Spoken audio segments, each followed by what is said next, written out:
መድኃኒት ዕፀ ሕይወት ዝንቱ ውእቱ መስቀል ዝንቱ ውእቱ መስቀል። ሰላም ጤና ይስጥልን ቻናሌ ቤተሰቦች እንደምን ቆያችሁ? ያለው እግዚአብሔር የተመሰገነ ይሁን። እንግዲህ ዛሬ እንደተለመደው በአዳዲስ ቪዲዮዎች መጥቻለሁ ማለት ነው። እስከ መጨረሻው መርሃ ግብር ድረስ አብራችሁ እንድትቆዩ እየጋበዝኩኝ ቀጥታ ወደ ፕሮግራሙ ወስዳችኋለሁ ማለት ነው። ለቻናሉ ቤተሰብ ያልሆናችሁ ግን ቻናሉን ሰብስክራይብ፣ ላይክ፣ ኮሜንት፣ ሼር እያደረጋችሁ እንድታልፉ አሳስባለሁ። ቀጥታ ወደ ቪዲዮ ወስዳችኋለሁ። ይህን ቪዲዮ አይተን እንመለስ። ታውቃላችሁ በአሁኑ ደረጃ 41 የውጭ ተቋማት የኢትዮጵያ ቤተክርስቲያን ላይ ጥናት ይሰራሉ። ግዕዝ ላይ፣ ኬንያ ላይ አይሰሩም፣ ጅቡቲ ላይ አይሰሩም፣ ሶማሌ ላይ አይሰሩም፣ ምናምን ላይ አይሰሩም። የኢትዮጵያ ቤተክርስቲያን ግን ይሰራል። ለምን? እኛ እንዳንሰራው ኋላ ቀር ነው። እኛ ማዶ ማዶ እንሄዳለን። በቃ ፓተንት ራይት ምናምን እያለ እዚያ ላይ እንጮሃለን፣ ውስጥ ያለውን እንጠላለን። ትናንት የነበረን ስለናቅ ነው። እኛ መድኃኒት ስንሰራ ጥንቁልና ነው፣ እነሱ ሲያመርጡት ፋርማሲ ነው። እኛ ልብስ ስንሰራ ሽመና ነው፣ እነሱ ሰሩት ቴክስታይል ነው። አይደለም ወይ? እኛ ብረት አዘጋጅተን ቀጥቅጠን መስቀል ስናዘጋጅ ቀጥቃጭነት ነው፣ እነሱ ሰሩት ደግሞ ብረታ ብረት ኢንጂነሪንግ ነው፣ አውቶ ሜካኒክ ነው። አይደለ? የኛ ሊቃውንት ቆዳ ፍቀው አዘጋጅተው ብዕር ቀርጸው ብራና ዳምጸው መጽሐፍ ጽፈው ሲያዘጋጁ ይሄ ቆዳ ፋቂነት ነው። እነሱ ደግሞ ሲሰሩት ደግሞ የቆዳ ውጤት ፋብሪካ ነው። እና እንዲሁን አልሞትንም። ትናንት ያልነበረን ምን አለ? ከ1 ሚሊዮን በላይ ለዓለም የብራና መጽሐፍ ያስተዋወቀች ስነ ጥበብን፣ ስነ ፈለክን፣ አየራት፣ ሙጣ ነፋሳት፣ ብርሃነ ሚጠተ ብርሃናት፣ ድርገታት፣ የከዋክብት የፕላኔት ትምህርት ለዓለም ያስተዋወቀው ማን ነው ወዳጄ? ማን ነው? ዓለምን በስነ ከዋክብት በስነ ፈለክ የመራው ማን ነው? ዓለምን በስነ መድኃኒት እንዲከፍ ያደረገው ማን ነው? የዓለም የኢንዱስትሪ የሳይንስ አብዮት የሚባለው 16ኛው ክፍለ ዘመን ነው። 16ኛው ክፍለ ዘመን ሚሽናውያን ኢትዮጵያን የዘረፉበት ዘመን ነው። ያልተዘረፍን አለ? እውነት ስንቱን ስለነበረ እናወራ፣ ስንቱን ስላጣ ነው እናወራ። አሁን እንኳን ያለንን ለማውራት ባንዳና ሌባ ስለበዛ እንዴት እናወራው? ያለንን እንኳን የሀገር ፍቅር የለው፣ የሃይማኖት ፍቅር የለው፣ የታሪክ ፍቅር የለው፣ ሀገር በቀል እውቀት የለው፣ ምን የለው፣ ሞራል የለው። በጣም ይጨንቃል። እውነት ነው። እንግዲህ እንደሰማችሁት ነው ከቪዲዮ እንግዲህ ለመረዳት እንደሞከር ነው። እኛ በሀገራችን ላይ ሀገር በቀል የሚባሉ ነገሮችን ስለዚህ በውጭ እንደ አዲስ ተሰርቶ ሲመጣ እንጂ እኛ ጋር አምኖ ያለመቀበል ማለት ነው። በራሳችን ያለመተማመን ችግሮች አሉ እና እነዚህን ያው ማስተካከል እንዳለብን ነው አባታችን በስነ ስርዓት ያስተማሩን። ቃለ ሕይወትን ያሰማልን። ወደ ሌላ ቪዲዮ እናልፋለን ማለት ነው። የመጀመሪያው ትልቁን ጸሎት የሚባለው አባታችን ሆይ። ይሄ ጸሎት በጣም ቀላል የማይባል ሰው በጸሎቱ እጥረትና በተወሰኑ ደቂቃዎች ስለምንጨርሰው ትንሽ ጸሎት ይመስለዋል። ግን የሚገርማችሁ ሌሎች ጸሎቶች ቢጸለዩ ቅዱሳን፣ ጻድቃን፣ ደናግላን፣ መነኮሳት የእግዚአብሔር መንፈስ ረድቷቸው የተደረሱ ድርሰቶች ናቸው።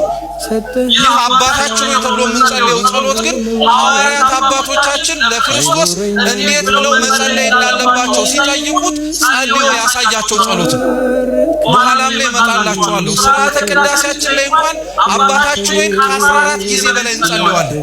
በለሆሳስ በውስጣችን አሰምተን ጮክ ብለን በድምፃችን እንዲሁም ደግሞ በዜማም ጭምር አባታችን ሆይ እንጸልየዋለን። ስለዚህ አባታችን ሆይ የእያንዳንዱ ሰው የመጀመሪያ ጸሎት ከአባታችን ሆይ በኋላ እየበረታ ከመጣ ውዳሴ ማርያም እንዲጸልይ ይመከራል። ውዳሴ ማርያም ከጸለየ የዕለት ዳዊት መዝሙረ ዳዊት እንዲጸልይ ይደረጋል።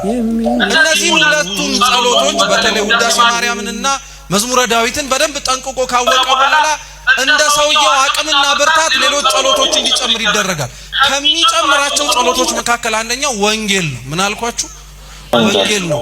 ታውቁ ከሆነ ጻድቁ አባታችን አቡነ ሀብተ ማርያም በረከታቸው ለሁላችን ትድረሰን ከወረደላቸው አክሊላቶች መካከል አንደኛው ወንጌል ጸሎት እንደሚጸልዩ እንደሆነ ታውቃላችሁ። ወንጌል ስለሚጸልዩ ነው አክሊል የወረደላቸው።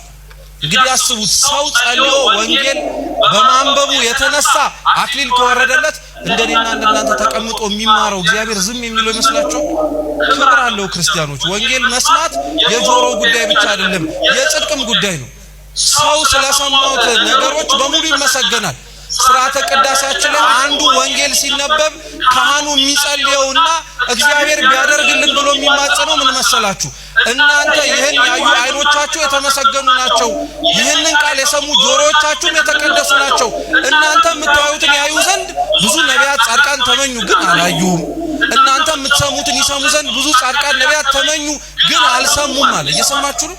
ወንጌል ቀላል አይደለም ማለት ነው። ክርስቲያኖች ተቀምጦ ሲሰማ በጣም ቀላል ነገር ልናገኘው የምንችለው የእድል ጉዳይ ይመስለናል፣ ግን ወንጌል እንደዛ አይደለም።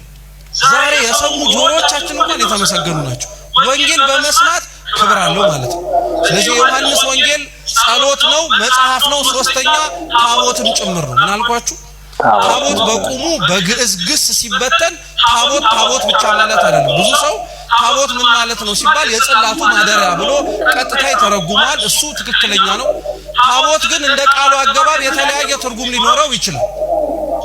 ለምሳሌ ታቦት ማለት መርከብ ማለት ነው። እየሰማችሁ ነው። ኖህ የሰራውን መርከብ በግዕዝ ታቦተ ኖህ ተብሎ ሲጠራ ኖህ የቀረጸው ታቦት ለማለት ሳይሆን ታቦት መርከብ ማለት ስለሆነ ነው። ታቦት ሙዳይ ምጽዋት ተብሎ ሊተረጎም ይችላል፣ ሳጥን ስለሆነ ማለት ነው። እኛ ግን የዮሐንስ ወንጌል ታቦት ነው ስንል መርከብ ነው ሳጥን ነው እያልን ሳይሆን ቅዱስ ሥጋውን ክቡር ደሙን ለመፈተት ታቦት ባይኖር የዮሐንስ ወንጌል እንደ ታቦት ሆኖ ይፈተትበታል። እየሰማችሁ ነው። ስለዚህ አሁን ቤታችሁ ታቦት አለ እንደማለት ነው። መጽሐፍ ቅዱስ አላችሁ የላችሁ? ስለዚህ ዮሐንስ ወንጌል አለ የለው? መጽሐፉ መከበር አለበት ማለት ነው። ቀላል የማይባል ሰው መጽሐፍ ቅዱስ ያጋንንት ማባረሪያ ያደረገ እሱንም እያነበበው እኮ አይደለም፣ ከትራሱ ስር እየደበቀው። መጽሐፍ ቅዱስ ግን የተጻፈው ከተራሳችን ስር አድርገን አጋንንትን እንድናረቅበት ብቻ አይደለም፣ አንብበን እኛም እንድንቀደስበት። ስለዚህ የዮሐንስ ወንጌል ይሄ ሁሉ ጥቅሞች አሉት። ከነዚህ ምዕራፎች መካከል እኛ ለዛሬ ለትምህርታችን መነሻ ያደረግነው የዮሐንስ ወንጌል ምዕራፍ 4 ላይ ያለውን ክፍለ ታሪክ ነው። እንደምታውቁት በዚህ ታሪክ ላይ ጌታችን መድኃኒታችን ኢየሱስ ክርስቶስ ሳምራዊቷን ሴት ያገኘበት ክፍለ ትምህርት ነው። ራሱን ችሎ ከሳምራዊቷ ሴት ጋር ያደረገው ንግግር በሌሎች በተለያዩ ትምህርቶች ተምሯቸዋል። ዛሬ እሱ ክርስቶስ የተናገረውን እግዚአብሔር መንፈስ ነው የሚሰግዱለትም በመንፈስና በእውነት ሊሰግዱለት ያስፈልጋል የሚለውን ጥቅስ አንስተንኛ ስለ ቅዳሴ እንማራለን። ሳምራዊቷ ሴትና ክርስቶስ የተገናኙት እንግዲህ ቀትር 6 ሰዓት ላይ ነው። ውሃ በስርዓቱና በባህሉ ጠዋትና ማታ ነው እንጂ የሚቀዳው ቀን 6 ሰዓት ላይ አይቀዳም። ሴቷ ግን ያቺ ሳምራዊቷ ሴት በጣም በብዙ ችግሮች የተያዘች በመሆኗ ምክንያት ጠዋት ሄዳ እንዳትቀዳ ሰዎች ስለሚያሽሟጥጡባት ስለሚናገሯት፣ ማታ ሄዳ እንዳትቀዳ ማታም የሚቀዱ ሰዎች በስድብ ንግግር እንዳያስነውሯት ስለምትፈራ ሰው የማይቀዳበት ሰዓት ላይ ነበር የምትቀዳው ነበር። ሰው የማይገኝበት ሰዓት ላይ ስትቀዳ ግን ክርስቶስ እርሷን ፈልጎ መጣ። ጌታችን ኢየሱስ ክርስቶስን አገኛት። ንግግራቸውን የጀመሩት በውሃ ነው። በምን አልኳችሁ? በውሃ ነው። ክርስቶስ ተጠጋትና ውሃ አጠጪኝ አላት። ያቺም ሴት ውሃው ጥልቅ እንደሆነና እሱ መቅጃ እንዳልያዘ አሳሰበችው፣ ነገረችው። ቀጠለችና እሱ አይሁዳዊ እንደሆነ ካለባበሱ አይታ አንተ አይሁዳዊ ነህ፣ እኔ ደግሞ ሳምራዊ ነኝ፣ እንዴት አድርገን ልንነጋገር እንችላለን አለችው። ክርስቶስ እንዲህ ነው ያላት፣ ውሃ የሚጠይቅሽ ማን እንደሆነ ብታውቂ ኖሮ አንቺ ራስሽ ውሃ ትለምኚው ነበር አለ። ከዛ በኋላ ክርስቶስና ያቺ ሴት በጣም ጥልቅ የሆነ ንግግር መነጋገር ጀመሩ። ስለ አምልኮት መነጋገር ጀመሩ። እናንተ በኢየሩሳሌም መሰገድ እንዳለበት ትናገራላችሁ፣ አባቶቻችን እና ያዕቆብ ግን በዚህ ቦታ ሰግደው ነበረ ብላ ያቺ ሴት ለክርስቶስ ነገረችው። ክርስቶስ ምን ብሎ መለሰላት? ታዲያ እውነት እውነት እልሻለሁ በዚህ የማትሰግዱበት ጊዜ ይመጣል። በየት የማትሰግዱበት? አው እስራኤላውያን አምልኮታቸውን ይፈጽሙ የነበሩት ይሁዳ ላይ በምትገኝ በአንዲት ቤተ መቅደስ ነበር። ክርስቶስ በዚህ ስርዓት አምልኮ የማትፈጽሙበት ጊዜ ይመጣል ያላት በሐዲስ ኪዳን ቅዳሴ የሚቀደሰው አንድ ቦታ ሳይሆን ብዙ ቦታዎች ላይ እንደሆነ ማስታወሻ እንዲሆናት። ቅዳሴ የቃሉ ትርጉም ቀደሰ ከሚለው የግዕዝ ግስ የወጣ ሲሆን የተለየ በሉ የተመረጠ ልዩ የሆነ ማለት ነው። ቅዳሴ ብቻ የሚለው ትርጉም ማለት ነው። እንደ ጸሎትነቱ ደግሞ ከማህበር ጸሎቶች መካከል አንዱ ነው። ጸሎት ለሶስት ይከፈላል። የመጀመሪያው የግል ጸሎት ነው። እያንዳንዱ ሰው ጧት ማታ እንዲሁም በሰባቱ የጸሎት ሰዓታት ላይ ወጣኒ ከሆነ ማዕከላዊ ከሆነ በ12 የጸሎት ሰዓት ላይ ፍጹም ከሆነ በ24ቱም ሰዓት ላይ የሚጸልየው የየብቻው ጸሎት የግል ጸሎት ይባላል። የምን ጸሎት? የግል ጸሎት። ሁለተኛው የቤተሰብ ጸሎት ነው። የቤተሰብ ጸሎት ከትላንትና ወዲያ በነበረን ክፍለ ትምህርት ላይ የምታስታውሱ ከሆነ አንዱ የተማርነው ስለ ኦርቶዶክሳዊ ቤተሰብ ነበር አይደል? ኦርቶዶክሳዊ ቤተሰብን በመሰረቱ አንዱ ቤተሰብ የሚያሰኘው ጸሎት ነው። ጸሎት። እሺ እንግዲህ እንደሰማችሁት ነው፣ ሰምተን ተመልሰናል ከቪዲዮ። ያው እንግዲህ ዲያቆን ዘላለም እንዳስተማሩን እንግዲህ ከመጀመሪያው ስለ ቅዳሴ፣ ስለ ጸሎት፣ ስለ ታቦት እነዚህ ነገሮች አንስተዋል እና እንግዲህ በቅዳሴ ማሊያው እንደምታውቁት ሁላችሁም እንዲያውም የግል ጸሎት አይቻልም አይጸለይም ይባላልና ቅዳሴ ላይ ምንም ማይጸለይ ነገር የለም። ብዙ ነገሮች ነው ጸሎቶች ያሉትና በዛ መሃል ላይ ብዙ ነገሮች አሉ። አባታችን ወይ ብቻ ሳይሆን ብዙ ጸሎቶች አሉ እኛ በግል የማንጸልያቸው። ስለዚህ እንግዲህ እንዳስተማሩን የግል የቤተሰብ ጸሎት አሉ። እንግዲህ የጋራ የምንለው ደግሞ ቅዳሴ ስናስቀድስ የምንጸልየው ጸሎት ነው። ስለዚህ ለአባታችን ቃለ ሕይወት ያሰማልን። በእውነቱ ጥሩ ትምህርት ነው ያስተማሩንና ትልቅ ግንዛቤ ነው የሰጡን። እናመሰግናቸዋለን። ክብር ይስጥልን። ቀጥታ ወደ ሌላ ቪዲዮ ወስዳችኋለሁ። መጽሐፍ ቅዱስ እንዲህ ይላል፣ በበላህና በጠገብህ ጊዜ ያልተከልካቸውን ወይኖች ያልማሳቸውን ቦዮች ባገኘ ጊዜ አምላክን እግዚአብሔርን እንዳትረሳ ተጠንቀቅ ይላል። ስንቶች ረስተውታል። ፎቅ ሲገነቡ የረሱት፣ ፎቃቸውን እንደ መንግስተ ሰማያት የቆጠሩ፣ ሲወልዱ የረሱት፣ ስለት ተስለው ሲደርስላቸው ጀርባ የሰጡት ስንት ናቸው? ጥጋብ ያስረሳቸው። ከተራበ ይልቅ ለጠገብ አዝናለሁ እኮ የሚለው ይሄንን ነው ወገኖቼ። አብርሃም በበረከት ሲባርከው ምን እንዳደረገ ታውቃላችሁ? አስቀድሞ ስለት ወደተሳለበት ቃል ኪዳን ወደተገባበት እየቸኮለ ሄደ ነው የሚለው። አሁንም እዛ ምዕመና በችግርም ጊዜ እግዚአብሔር ጋር፣ በጥጋብም ጊዜ እግዚአብሔር ጋር፣ በማጣትም ጊዜ በማግኘትም ጊዜ እግዚአብሔር ጋር፣ በመግደልም ጊዜ በመሙላትም ጊዜ እግዚአብሔር ጋር፣ ብትወልዱ ባትወልዱ እግዚአብሔር ጋር፣ ቢቀናችሁ ባይቀናችሁ እግዚአብሔር ጋር፣ ብታተርፉ ብትከስሩ፣ ብታረጁ ወጣት ብትሆኑ፣ በደም ግባት ብትሞሉ፣ በማዲያት ብትጠበሱ፣ ውብ ብትሆኑ፣ ፉንጋ ብትሆኑ እግዚአብሔር ጋር። የሮቤል የጋድና የምናሴ ነገር እኩሌታ ከነዓን ተዘጋጅቶላቸው ዮርዳኖስ አካባቢ ለም መሬት ባገኙ ጊዜ ምን እንዳደረጉ ታውቃላችሁ? እግዚአብሔር ያሳያችሁ። ከግብፅ የወጡት እኮ ከነዓን እንዲገቡ ነው። ዮርዳኖስ አካባቢ ለም መሬት ሲያገኙላችሁ አንሄድም እዚህ ነው ምን ሆነው አይሉ መሰላችሁ? ግሮሰሪ ስታገኝ መቅደሱን ተረሳው ይሆን ወገኖቼ? ልጅ ስትወልዱ እግዚአብሔር ማምለክ ትታችሁ ልጆቻችሁን እያመለካችሁ ይሆን? ልጆች የእግዚአብሔርን ስጦታ በራሱ በእግዚአብሔር ትቀይሩትና እግዚአብሔርን በልጆቻችሁ ታስቀኑት ይሆን? የሆነ ነገር ያገኙ አብርሃም እንደሱ አይደለም። የጋድ የሮቤል የምናሴ ነገር እኩሌታ ከነዓን ተዘጋጅቶላቸው ለም መሬት ሲያገኙ ለከብቶቻቸው እዛው ቀሩላቸው። ጠላት መጥቶ ያጠፋቸው መጀመሪያ እነዚህን ሁለት ነገር እኩሌታ ነበር ይላል መጽሐፋችን። እባካችሁ ስትባረኩ አትጥፉ። ልጅ ሲሰጣችሁ አትጥፉ። ትዳር ሲሰጣችሁ አትጥፉ። ሀብት ሲሰጣችሁ አትጥፉ። ስራ ሲሰጣችሁ አትጥፉ። ስትጠግቡ አትጥፉ። መጥገብ መሰበር ይሆናል። ሁለት ሶስተኛ ጨርሻለሁ። የአብርሃምን አስደናቂ መቀመጫ ቦታ ላስታውሳችሁ። አብርሃም ድንኳኑ በችግር ተይዛ በነበረበት ጊዜ ወገኖቼ በጣም ይደንቃችሁ፣ ከድንኳኑ እየወጣ በመምሪያ አድባር ዛፍ ስር ይቀመጥ ነበር ይላል። ሁሉ ጊዜ ዛፏ ስር እየተቀመጠ ደሃ ያስስ ነበር ይላል። ወገኖቼ ከእናንተ ድንኳን በላይ አሁን የምትጠቅሟት ድንኳን ስር ነው። ከእናንተ ውብ ቤት በላይ አሁን ያለችው መቅደስ ውብ ናት። ውጡ ከድንኳናችሁ፣ ውጡ ከታሰራችሁበት ልጆቻችሁ ውጡ። አብርሃም ከድንኳኑ እየወጣ በመምሪያ አድባር ዛፍ ስር እየተቀመጠ እግዚአብሔርን ያሰላስ። አንድ ግብፃዊ ሊቅ ሲተረጉም ምን ይላል?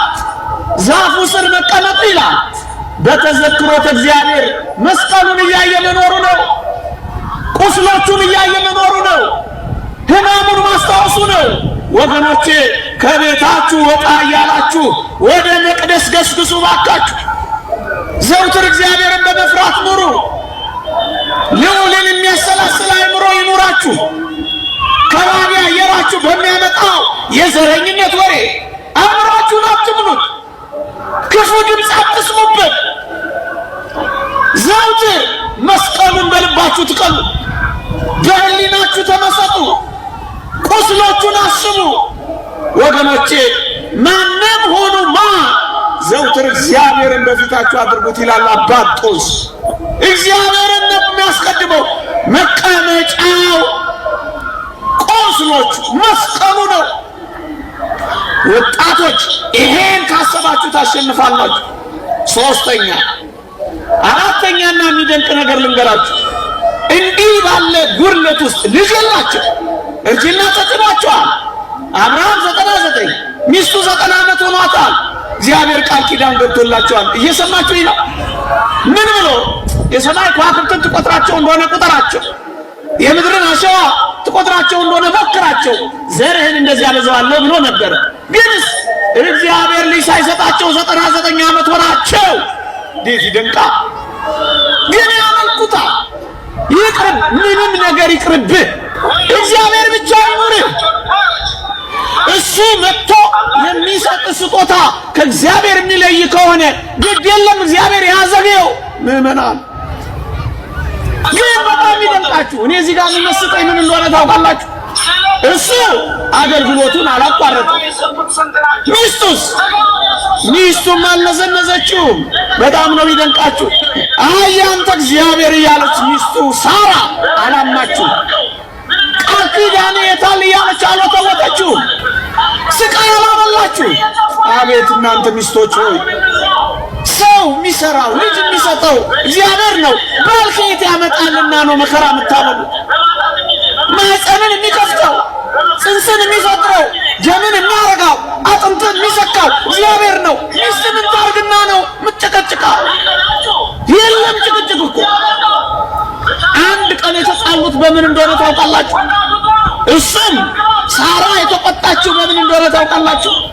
አጋር ከአብርሃም ወለድኩ አለችና ሳራ ናቀቻት። ያን ጊዜ ነው ያስቆጣቻት። ያን ጊዜ ነው ሳራ የተቆጣችው። ምን ታንከራትተኛለህ ጁጁ ሽማግሌ ያለችው መሰላችሁ? ወይ ልጅ አትሰጠኝ አታስታቅፈኝ ወይ ሀብት የለ ያለችው መሰላችሁ? የታለ ቃል ኪዳኔ ብላ የሞገተችው መሰላችሁ? ደግሞ ድሃ እየሰበሰበልኝ ይመጣል አፍርም እንዴ አላለችውም? ራሷ ታገለግላለች ድንኳኗ። ሚስቶች ሆይ አገልግሉ ባካችሁ። እናቶች ሆይ ጎረቤቶቻችሁን አገልግሉ። እስኪ ተረዳዱ። ተስፋ የሚቆርጡ ወጣቶችን ተስፋ ብትሰጡ ኖሮ እንዲህ አይነት ደስ የማይሉ ዜናዎችን አንሰማም ነበር። መፍትሄው እጃችን ላይ፣ ችግሩ አፍንጫችን ስር ነው። መስራት ግን አልቻልንም። የተራቡ ካሉ ሰብሰብ በሉና አብሉ። ሶስቴ የምትበሉ አንድ ቀንሱና አጉርሱ። ኑሮ ማለት ክርስትና ማለት እኮ እንደዚህ ነው። አንድ ኮንዶሚኒየም ውስጥ ተሳሰቡ እንጂ ኦርቶዶክሳውያን የጠዋት ለማኝ እንኳን ለማታ ድሃ ለማኝ እንዲሰጥ እኮ ታዟል።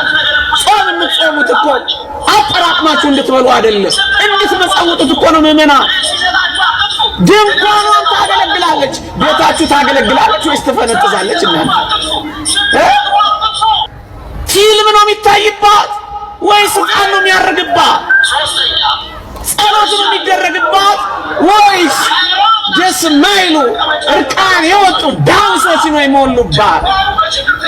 ደጋግ የቅዱሳን ስዕላት ነው ያሉባት ወይስ በእናንተ ፎቶና ጌጥ ያማረች ናት? እኔ አንድ የሚደንቅ ነገር ልንገራችሁና ላብቃ። የሰማችሁ እኔ ሳራ በጣም ድንቅ እናት መሆኗን የምታውቁት አቤሜሌክ የሚባል ንጉሥ በስደት ሳሉ በጣም ወደዳትና ወሰዳት።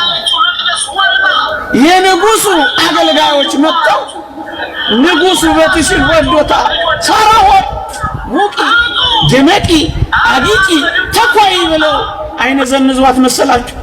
ወጣቶች በእናንተ ቋንቋ እቶች ነው ነው ጸጉርሽ ወርዶ ይጠቀለላል እንደ ዘንዶ ያሉ እየሰበኩ ስንቷን ሴት ዘርግፈዋት ይሆን ሰበኩ ንጉስ ቤት ያስገባት እኮ አቤት ምን አይነት ድንቅ ሴት ናት ምን እንዳለች ታውቃላችሁ ከንጉሱ ቤተ መንግስት የጁጁ ደሃ ባባ ድንኳን የመረጠችው ምን ያደርግላታል ሳራ የሷን አፍቆት የባሏ ድንኳን የባልሽ ድህነት አይበቃሽ ሌላ ምን ያስቀላውጣ ንጽህና ይሻልሽ ምን እንዳደረገች ታውቃላችሁ ሙቂ ገለ ሳራ እኮ ነው የሚተርከው ሙቂ ባሏት ፈንታ ይሷን ከደረች አጊጪ ባሏት ፈንታ አመር ነሰነሰች ተኳይ ባሏት ፈንታ አለቀሰች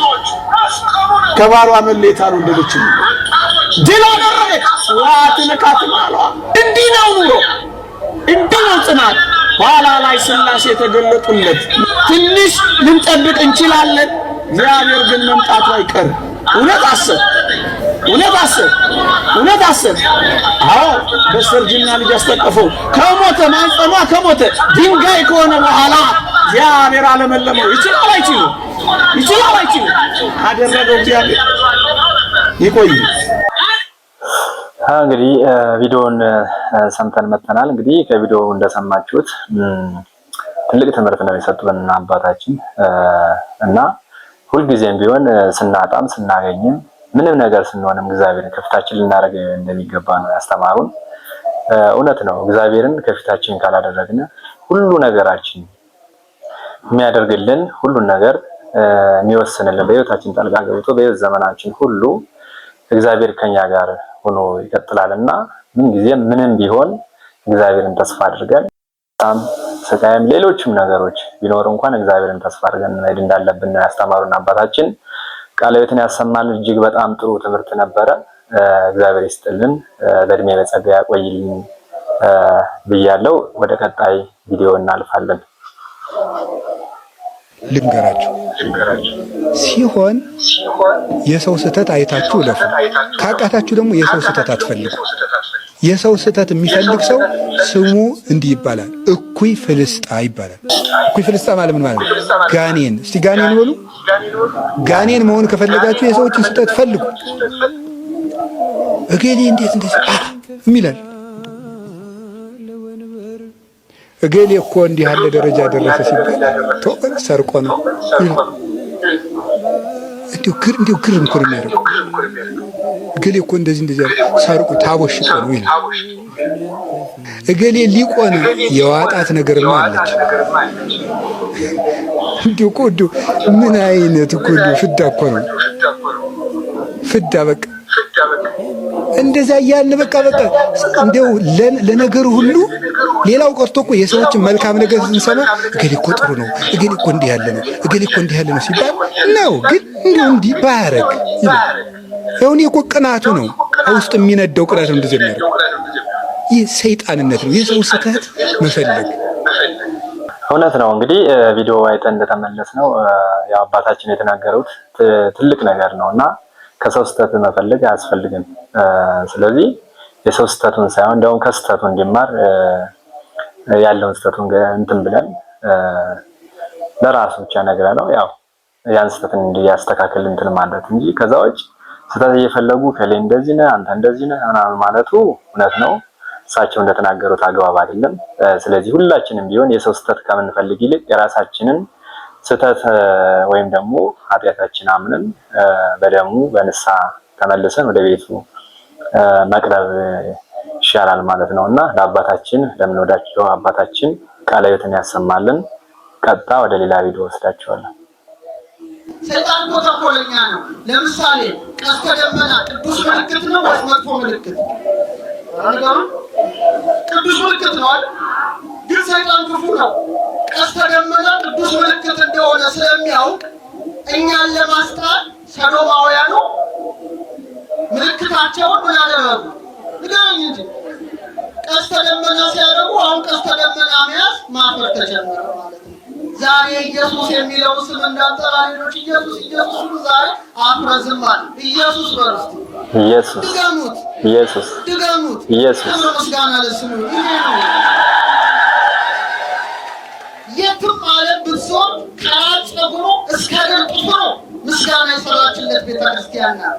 ለስልተ ርእስከ ለራስ ጸጉር፣ ለዓይኖች፣ ለጆሮ፣ ለጣት፣ ለእግር ብላ ቤተክርስቲያን መልክ ዘርታ በልደት ዕለት እየቆመች በበዓላት ሁሉ እየቆመች ኢየሱስ ንጉሷን ኢየሱስ መሲዋን ቤተክርስቲያን ታከብራለች። እስከምለትሽ ቤተክርስቲያን ይወዳደራት የለም።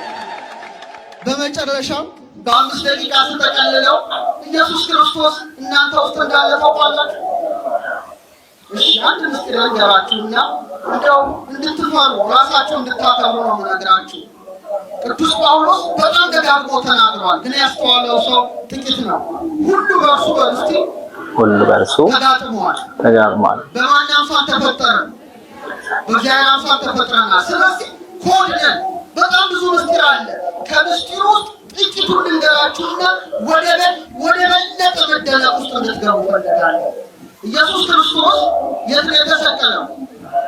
ቀራንዮ የራስ ቅል ይላታል፣ ጎልጎታ የራስ ቅል ይላታል። የራስ ቅልን ያዙ። በስንት ዓመቱ ኢየሱስ ክርስቶስ ተሰቀለ? ንጉሳችን በ33 ዓመቱ። አስተውሉ። ይህን ምስጢር በእያንዳንዱ ሰው ላይ ጽፎታል። የእያንዳንዱ ሰው አከርካሪ አጥንት የሰዎች ሲወለድ እኔም አንተም አንቺም ሁላችንም ከዚህ ጀምሮ ራስ ቅላችን እዚህ ጋር እስኪደርስ ድረስ አጥንታችን ስንት ነው? 33 ነው። ደስ ይበላችሁ። እድሜው ነው የሳይንስ ሁሉ ፕሩፍ የሆነ ነው የምነግርህ። ዝም ብዬ አይደለም። 33 አጥንት ሰጥቶናል። በኋላ ምን አለ? ራስ ቅል አለ። አያችሁ፣ ቀራንዮ ላይ ብቻ አይደለም የተሰቀለው፣ ሁሌ ርዕሰ ልቡናችን ላይ ክርስቶስ ተሰቅሏል። ደስ ይበላችሁ። ቅዱስ ጳውሎስ እንደተናገረ ሌላ ጭንቅላት ውስጥ ያስቀመጠውን ምስጢር ልንገራችሁ። እንግዲህ ጭንቅላት ተከፍቶ ብታዩ የጭንቅላት ስፔሻሊስቶች ታውቃላችሁ። ልክ ይሄ ራስ ቅል ሲከፈት ቅዱስ ጳውሎስ እሱ ራሳችን እኛ ራሳቱ ነን በማለት እንደተናገረ የሕይወት ዛፍ የሚባል ነጭ ጥልፍልፍልፍልፍ ያለ እዚህ ውስጥ እየሰማችሁ የእውነት ነው የምነግራችሁ። በሳይንሱ ምን እንለዋለን? ትሪ ኦፍ ላይፍ የሕይወት ዛፍ ይባላል። አይደለም? የሳይንሱ ውስጥ ማይወረሰብ አንጋቢቲ ወይም ትሪ ኦፍ ላይፍ ቅጥልጥልጥል ያለ ነጭ ነው እዚህ ጋር ያለው። ተመልከቱ። ዕፀ ሕይወት ምንድን ነው ንገሩኝ እስቲ። ዕፀ ሕይወት ምንድን ነው? አራያ ነገሩ የሕይወት ዛፍ የተባለ ማን ነው? ዕፀ ሕይወት ቢል ዕፀ ስርየት መስቀሉን አትሞብናል። ደስ ይበላችሁ።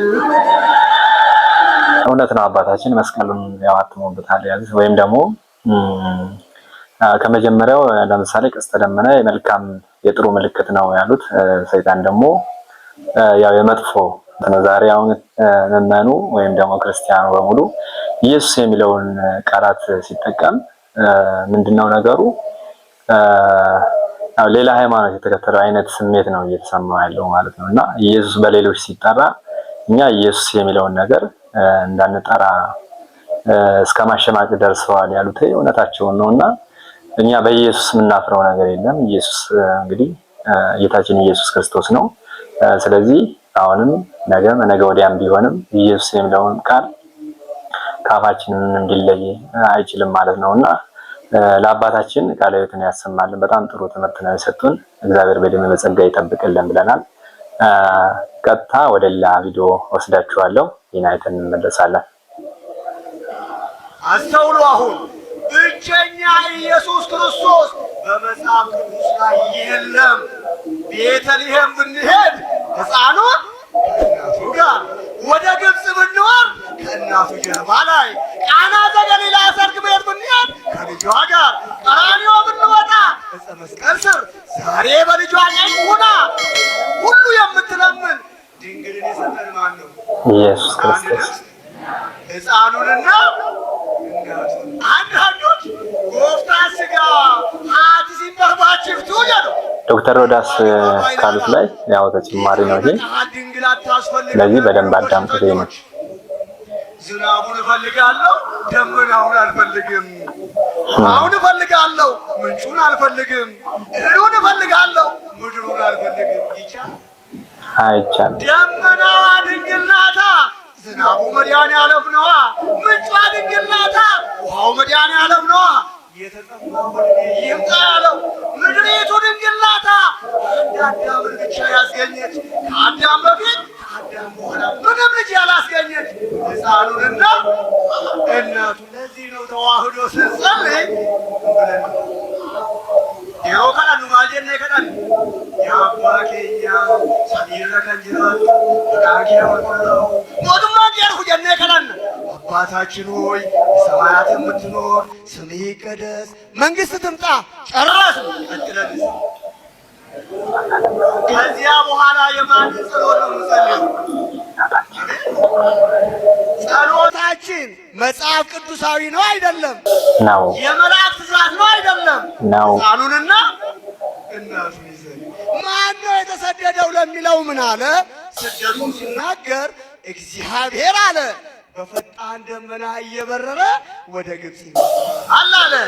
የሚገርማችሁ ኢሳይያስ ብቻ አይደለም እግዚአብሔርነቱን የመሰከረው፣ እንደ ልቤ የሆነ ያለ እግዚአብሔር የመሰከረለት 7 ሀብታት የታደለው የእግዚአብሔር አባት የተባለው በንስሐ ሳሙና የታጠበ ንጉሥ ዳዊት መዝሙር 77 ቁጥር 65 ላይ ፋሩ ጃተ ቶርባተሚ ቶርባ ለኮሰ ጃተሚ ሸኒራ እግዚአብሔር ከእንቅልፍ እንደሚነቃ ተነሳ።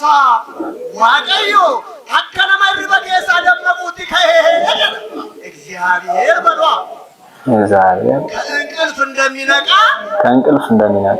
ተነሳ።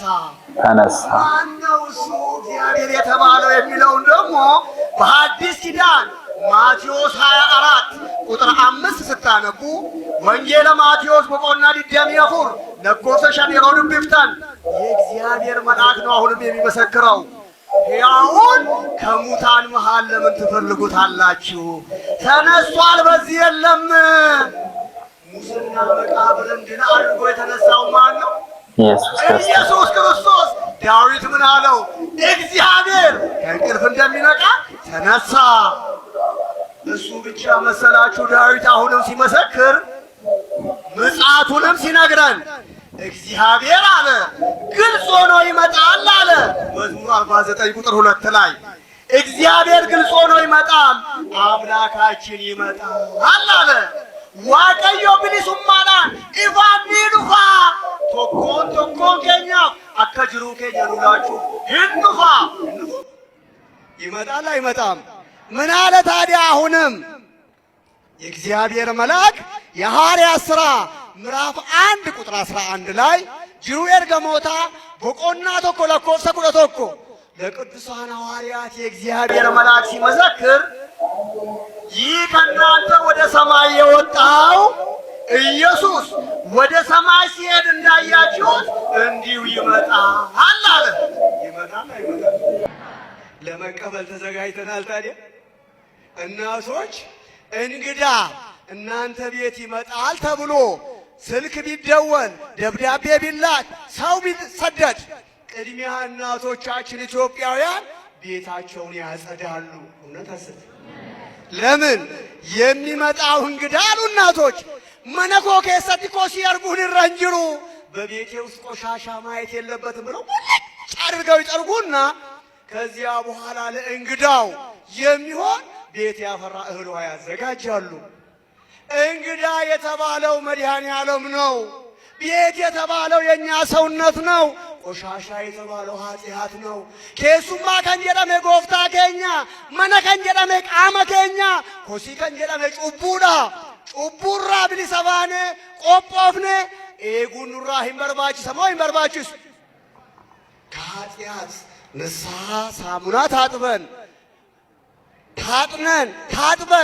መጠበቅ ይገባል አይገባም? ራእይ 22:12 እነሆ በቶሎ እመጣለሁ አኒ ደፌን አንፋ ቶኮን ኬሰኒፍ አከጅሩ ኬሰኒን አላዳ ጀድ እነሆ በቶሎ እመጣለሁ ለእያንዳንዱ እንደ ስራው መጠን ይከፍል ዘንድ ዋጋዬ ከኔ ጋር አለ። አስተውሉ። አሁን በጌታዬ በኢየሱስ ክርስቶስ እመን፣ አንተና ቤተሰብ ምን ትሆናላችሁ? ማን ብሎ ያመነ ነው? እግዚአብሔር ብሎ። ሁለተኛ ፈጣሪ ብሎ ያመነ እንዲህ ኡማዳ ራጀ ከንጀለን ጅሩኳ ነቢይ የሚሉት አሉ፣ አማላጅ የሚሉት አሉ፣ ከመላእክት እንዳንዱ የሚሉት አሉ። ሎቱ ስብሐት እርሱ እግዚአብሔር ከሆነ ፈጣሪ ነው። ሊቀ ነቢያት ሙሴ ዘፍጥረት 1 ሴራ ኡመማ ቦቆና ቶኮ ለኮፍሰ ቶኮ እግዚአብሔር በመጀመሪያ ሰማይንና ምድርን በአንድ ድምፅ ማን?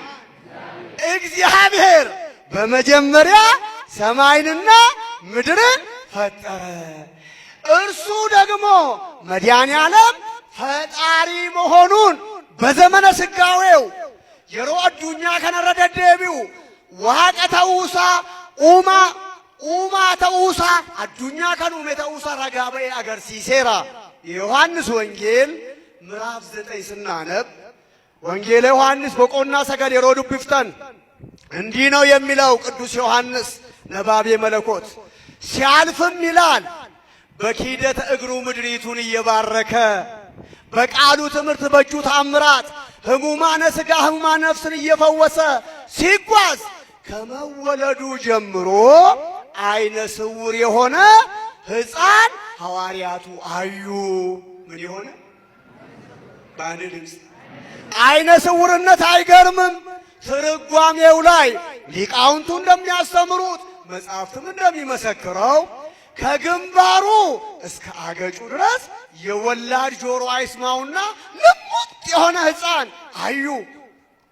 አደሳ ካሴ አማህዲሳት አካ ድንቻ አካ ቶኮ ከንቴ ነመ ቶኮ አርጋኒ ያጎፍታ ዳኢምኒ ኩን አካ ከነ ተኤ ከነላቱ ከንጩቡ ደለጌ ኤው ኢሰሞ ማቲ ሳቲ ይህፃን እንዲሆኖ እንዲወለድ ኃጢአት የሠራ ማን ነው? እርሱ ወይስ ወላጆቹ ብለው ጠየቁ። ምን አለ መድኃኔ ዓለም? እርሱም ሆኑ ወላጆቹ ኃጢአት አልሰሩም። እውነት ነው። እንግዲህ አባታችን እንደሰማችኋቸው ነውና ስለዚህ ኢየሱስ ሲባል እመቤታችን ቅድስት ድንግል ማርያም ነጥለን የምናየው ነገር የለም። አባታችን ቃለ ሕይወትን ያሰማልን። በጣም ጥሩ ትምህርት ነው የሰጡልን። ከዶክተር ሮዳስ ማለት የተወሰነ ስለ ኢየሱስ ያነሳው ነገር ነበር። ስለዚህ በተጨማሪ ደግሞ አባታችን በሚገባ አስተምረውናልና በእድሜ በጸጋ ይጠብቅልን። እንግዲህ በጣም ጥሩ ትምህርት ነበር፣ ጥሩ ጊዜ ነበረን ማለት ነው። እንግዲህ ቤተሰቦቼ የዛሬው ቪዲዮ ይህን ይመስል ነበረ። ቀጣይ በአዲስ ቪዲዮ፣ በአዲስ አቀራረብ፣ በአዲስ ይዘት እስከምንገናኝ እኔ ከወዲሁ እየተሰናበትኩ፣ ለቻናሉ ግን አዲስ የሆናችሁ ቻናሉን ሰብስክራይብ፣ ላይክ፣ ኮሜንት ኤንድ ሼር እያደረጋችሁ ለወዳጅ ዘመዶቻችሁ እንድታደርሱልኝ በእግዚአብሔር ስም አሳስባለሁ። ቻናሉ ያው እንደምታዩት አዲስ ነው። ስለዚህ ቻናሉ ማደግ ያስፈልገዋል።